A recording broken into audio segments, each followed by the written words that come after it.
माता, इसके पूर्व कि मैं यहाँ से प्रस्थान करूं, आप मुझे कोई स्मृति बताइए जिसे जानकर प्रभु निश्चिंत हो सकें।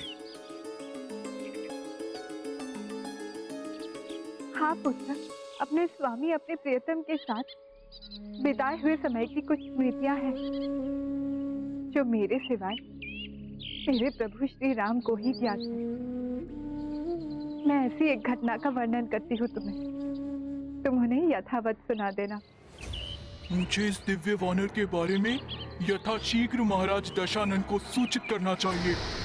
आप जैसा कहेंगी मैं वैसा ही प्रभु श्री राम को सुना दूंगा।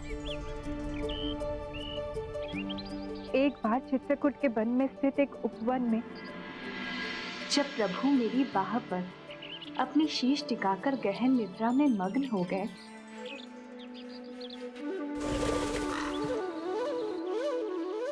तो अकस्मात वहां एक काक आया। उस काक ने स्वामी की निद्रा में विघ्न उत्पन्न करना आरंभ कर दिया। स्वामी को शांति से सोते देख मैं उनकी निद्रा में विघ्न पड़ने नहीं देना चाहती थी। मेरी स्थिति का लाभ उठाकर उस दुष्ट आसुरी काक ने अपनी नुकीली चोंच से मुझ पर प्रहार कर दिया।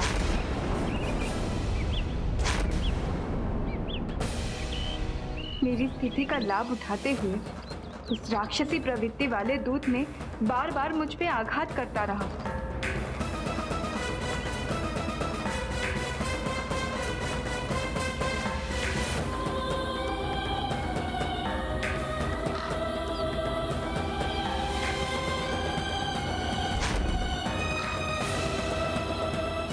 और अंत में उस दुष्ट ने मुझे आघात कर दिया।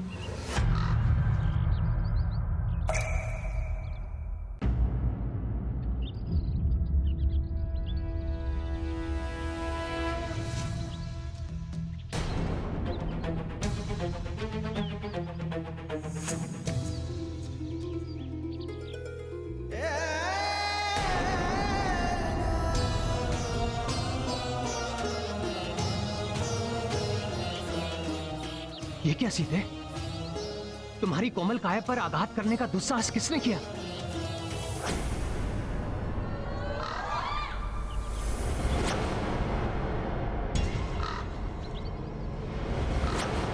तो इस दुष्ट का कृत्य है ये।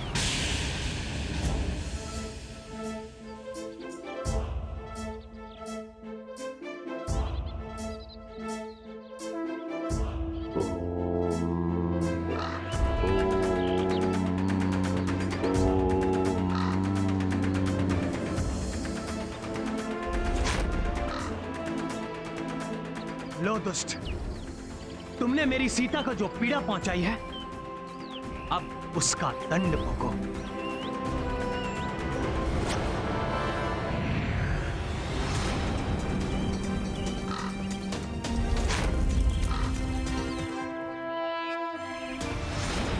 अर्थात माता, प्रभु ने काकासुर पर ब्रह्मास्त्र का वार किया। हाँ पुत्र, उस काकासुर ने जो पीड़ा मुझे दी वो प्रभु के लिए असहनीय थी। पवन के समान उसके वेग को देखकर स्वामी को ज्ञात हो गया था कि वो काक रूप में वो देवराज इंद्र का पुत्र जयंती था, जो अब अपना बचाव करने के लिए तीव्र गति से उड़कर यहाँ वहां जा रहा था। वो काकासुर बना जयंत सबसे सहायता की गुहार लगाता हुआ सभी सब ऋषियों के पास गया, परंतु प्रभु काज में हस्तक्षेप करने में सबने असमर्थता जताई और जयंत से कहा कि राम के ब्रह्मास्त्र से बचाव संभव नहीं है। तो निराश और भयभीत होकर इंद्रपुत्र जयंत रक्षा के लिए अपने पिता के पास स्वर्गलोक पहुंचा। मूर्ख जयंत, तुमने माता सीता की करुणा की परीक्षा लेने का दुस्साहस कर बहुत बड़ा अपराध किया और स्वयं को प्रभु श्री राम के क्रोध का कारण बनाया। अब कोई देवता तो क्या, स्वयं प्रभु ब्रह्मा जी भी ब्रह्मास्त्र को नहीं रोक सकते।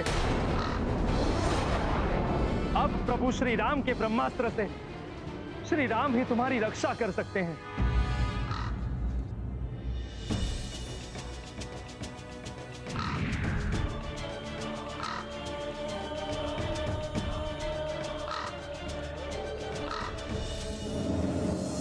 क्षमा कीजिए प्रभु, क्षमा कीजिए। मैं तो अधम मात्र माता सीता की दया और करुणा की परीक्षा लेने के लिए उन्हें निरंतर मैं कष्ट दे रहा था,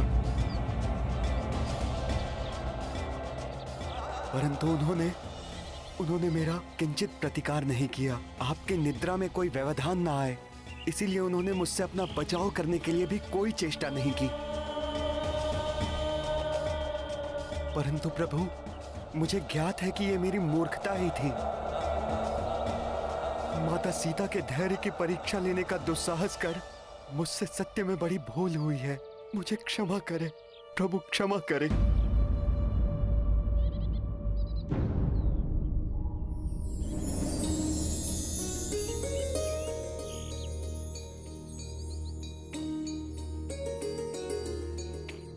तुमने अपना दोष स्वीकार किया जयंत। मैं इसकी सराहना करता हूं, परंतु मैं अपने ब्रह्मास्त्र को रोक नहीं सकता।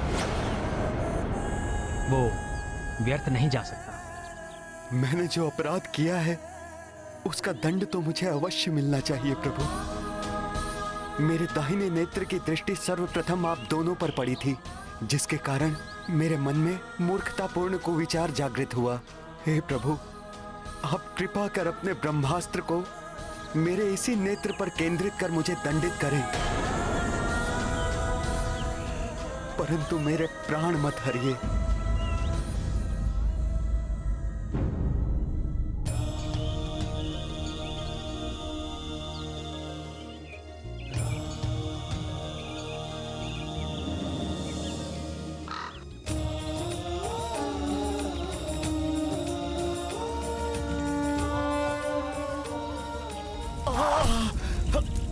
मैं पुनः क्षमा प्रार्थी हूँ प्रभु, और आपको विश्वास दिलाता हूँ कि भविष्य में मुझसे कभी ऐसी धृष्टता नहीं होगी।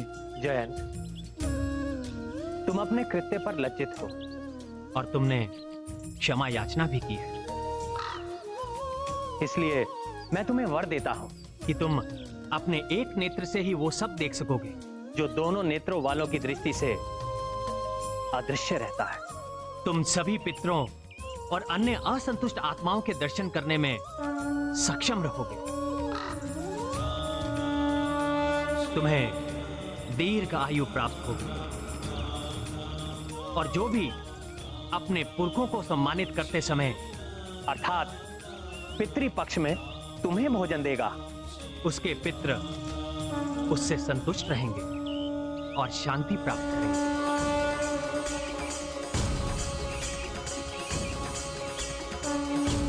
प्रभु, आज्ञा दीजिए।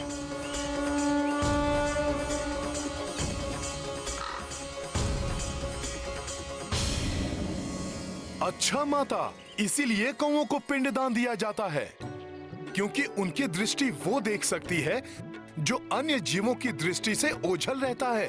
हाँ पुत्र, पराक्रम के सिंधु मेरे स्वामी ने मेरे प्रति आसुरी प्रवृत्ति दिखाने वाले एक छोटे और तुच्छ प्राणी पर भी अपना ब्रह्मास्त्र प्रक्षेपित कर दिया था। अब ये सीता इसी प्रतीक्षा की अग्नि में जल रही है कि कब मेरे स्वामी आए और मेरा अपहरण करने की घृणित आसुरी प्रवृत्ति प्रदर्शित करने वाले उस दुष्ट राक्षस को उचित दंड देंगे। माता, मेरे प्रभु पुरुषोत्तम श्री राम अविलंब यहाँ आकर इस पापी रावण और पाप कर्म में संलग्न इसके सभी बंधु बांधवों और सभी सहयोगियों का भी वध करेंगे और अपने साथ आपको अयोध्या लौटा ले जाएंगे। अवश्य लंका को ध्वस्त करने आया है ये कुटिल वानर। हमें आगे जाके ध्यान से सुनना चाहिए। अरे तुमने देखा नहीं कितना विशाल आकार ले लिया था उसने। उसके और समीप जाने का अर्थ है मृत्यु।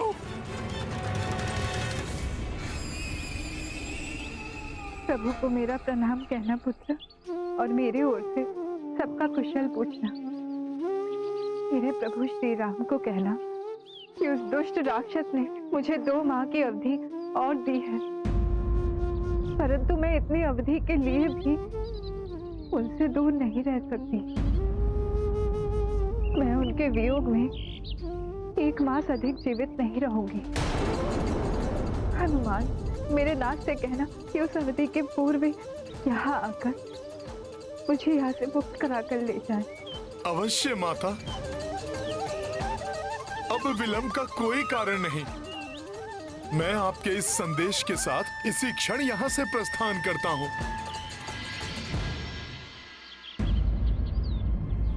इतनी लंबी यात्रा के पश्चात हनुमान को भूख तो लगी होगी। कैसी अभागी माता हूँ मैं पुत्र, तुम्हें भोजन कराने में भी असमर्थ हूँ मैं पुत्र, जिससे तुम्हें अपनी कठिन यात्रा के लिए ऊर्जा प्राप्त हो। मेरी इच्छा तो हो रही है कि अपने हाथों से स्वादिष्ट व्यंजन पकाकर तुम्हें खिलाऊं, परंतु दुर्भाग्य से ये यहाँ संभव नहीं है पुत्र। माता, मैंने तो अल्प समय के लिए ही भोजन का परित्याग किया है, जिससे मैं प्रभु श्री राम का ये कार्य पूर्ण निष्ठा से कर सकूं। परंतु माता, आपने भी तो 10 माह से भोजन का एक ग्रास भी ग्रहण नहीं किया है। मैंने कुछ नहीं ग्रहण किया है, वो मेरा प्रण है पुत्र, परंतु तुम्हें भोजन करते देख मेरी शुद्धा भी शांत हो जाती, मेरा हृदय तृप्त हो जाता पुत्र। यदि ऐसा है माता, तो मैं अभी इसे संभव बना देता हूँ। इतने मधुर और रसीले फलों से लदे वृक्षों से सज्जित इस वाटिका को देखकर किसका जी नहीं ललचाएगा माता।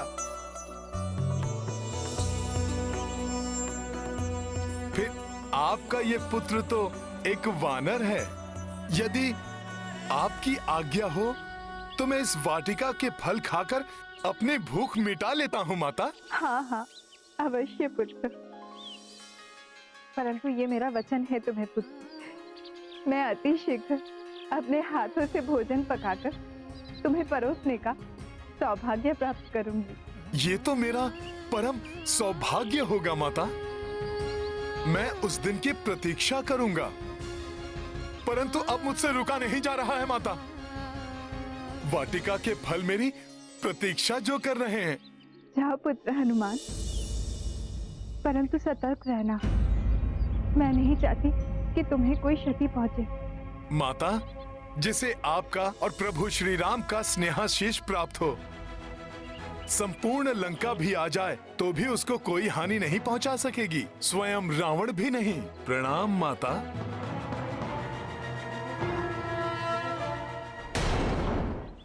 अरे ये उत्पाती वानर अब अशोक वाटिका के फलों को खाने जा रहा है। मुझे जाकर अशोक वाटिका के रक्षकों को सचेत करना होगा। परंतु उसके पूर्व जाकर सीता से पूछना होगा कि वो वानर यहाँ पे क्या करने वाला है। जाओ जाओ, जाके कष्ट दो उसे, प्रताड़ित करो सीता को। परंतु जो दृश्य मैंने अपने स्वप्न में देखा है उसको स्मरण रखना। जो उसे कष्ट देगा उसका शीघ्र अंत होगा। अब जाओ, उसकी जो इच्छा है पूर्ण कर लो।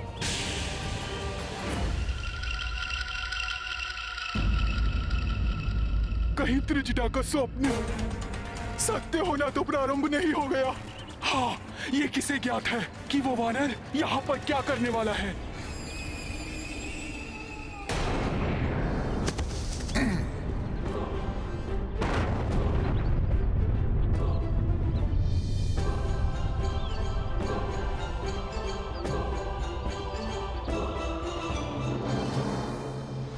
यह अशोक वाटिका हमें सबसे अधिक प्रिय है।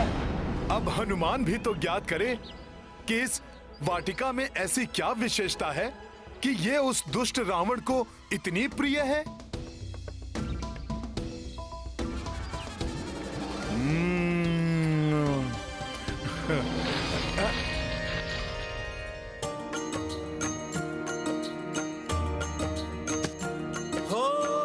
हनुमत अशोक वाटिका बैठे, तरु तरु लांघी डार पे बैठे, फल खाए वाटी का उजारी, जो लंकेश को थी अति प्यारी।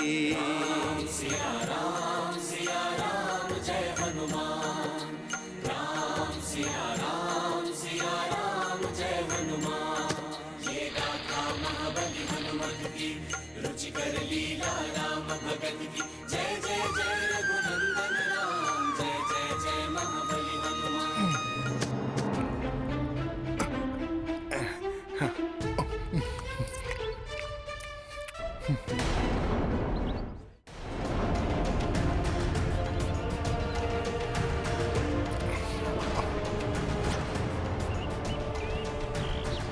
मूर्ख वानर, रुक जाओ। अरे आप लोग कहाँ थे? बड़ा विलंब हुआ आपको आने में। मेरा भोजन तो अब समाप्त होने वाला है। अब इतनी देर कर ही दी है तो कुछ समय और प्रतीक्षा करें।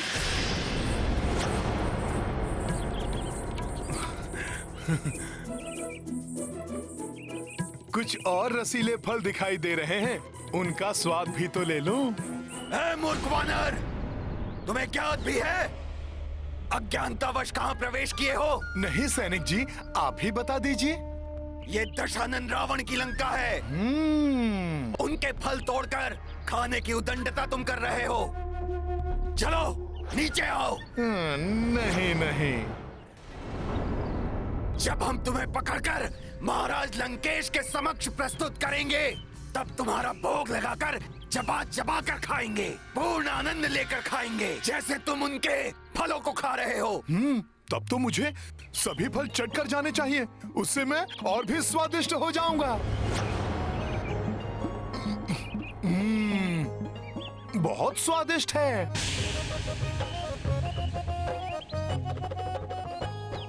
तुम ऐसे नहीं मानोगे, नीचे उतरो, नहीं तो हमारे पास और भी उपाय हैं। तुम तो क्या, तुम्हारा रावण भी मुझे नीचे नहीं उतार सकता। असंभव! असंभव! दशानन रावण की अभेद लंका अभेद है, जिसकी सुरक्षा स्वयं क्रोचा एवं लंकनी करते हो, जिसकी सीमा पर माता चामुंडा के अंश की उपस्थिति हो, उसे कैसे कोई भेज सकता है? सेनापति प्रहस्त, हमें उत्तर दीजिए, चूक कहां हुई? उस विशाल प्रकाश पुंज का रूप धारण करके किसने हमारी लंका में प्रवेश किया है? ये ज्ञात करने के लिए मैंने अपने सैनिकों को भेजा है महाराज, किंतु आपको सूचित करना मेरा कर्तव्य है। महाराज, लंकनी लंका को त्याग कर यहां से प्रस्थान कर चुकी है।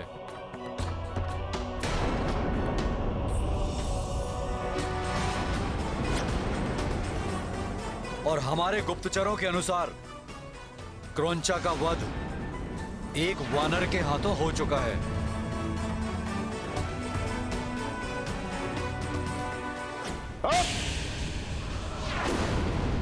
वानर? उस उदंड वानर ने हमारी लंका में प्रवेश भी कैसे किया? माँ किसी भी परिस्थिति में हो, परंतु पुत्र के प्रति उसकी चिंता और स्नेह सदैव समान ही रहते हैं और माँ का स्थान कोई नहीं ले सकता।